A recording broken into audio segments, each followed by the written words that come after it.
What Mahindra has up its sleeves is a Thar that looks every bit as rugged as it ever has, and then some more. The car has a robust road presence, and even when standing still, it commands glances galore. There is an almost instant recognition of what the SUV is about, whether it is due to its sloping bonnet, large and round headlights, DRLs, massive wheel arches, or really macho looking 18-inch alloys.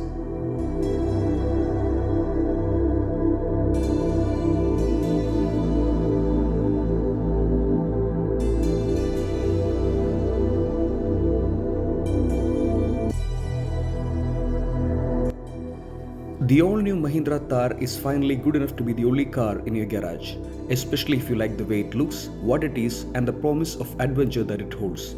It's also eons ahead of the Thar it replaces, be it design, quality, engines, performance, interiors, features, and overall comfort levels. But yes, if you're looking at it as just another SUV alternative in the 10 to 12 lakh price bracket, it might not rock your boat. Not with the inconvenience a 3-door brings and the lack of boot space.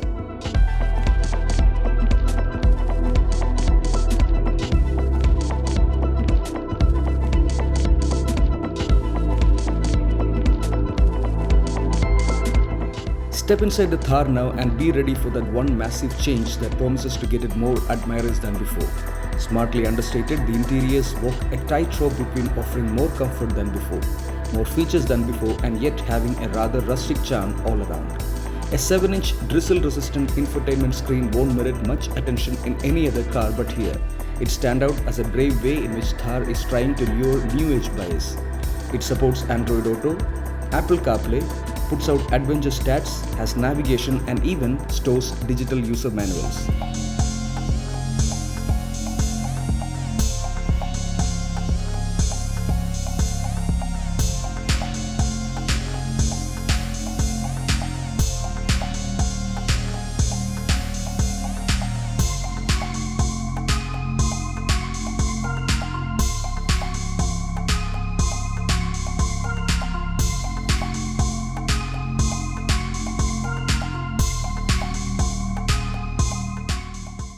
The new Thar comes with the option of one petrol and one diesel engine. The petrol is a 2-liter 4-cylinder that makes 150 bhp and 300 Nm of torque. This torque rating goes up by 20 Nm in the automatic version. Gearbox options meanwhile include a 6-speed manual and a 6-speed torque converter automatic. The diesel we have here is a 2.2-liter 130 bhp 300 Nm BS6 compliant engine, and it's lovely. It too comes with the option of a 6-speed manual and a 6-speed automatic.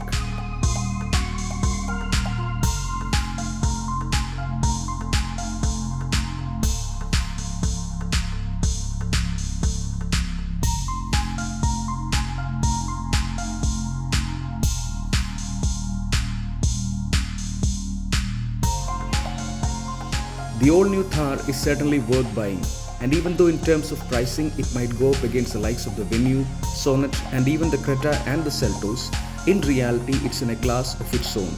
It has its shortcomings, of course. It needs a dead pedal, rear window that open, especially since it comes with a factory-fit hardtop, a bigger boot, and an armrest for a driver. But it remains a car for many reasons. We know it works off-road, but its ability to take on both the highway and the city while still being an off-road champ truly makes it desirable.